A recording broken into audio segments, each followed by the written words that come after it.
How to delete subscribed calendars on the iPhone 16 series.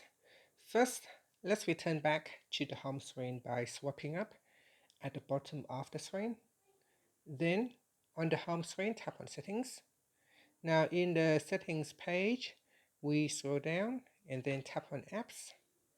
Next, tap on Calendar and then tap on Calendar Accounts. And from here, tap on Subscribe Calendars. Then tap on the subscribe calendars that you would like to remove. Now down here, tap on Delete Account. Then tap on Delete Account. And this will allow you to delete the subscribe calendars. Now sometimes you can see it's still there. So what you want to do is simply just close your settings and then reopen it.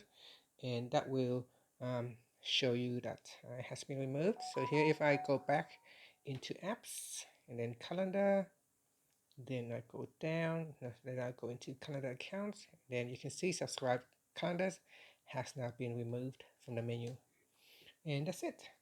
Thank you for watching this video. Please like and subscribe to my channel for more videos.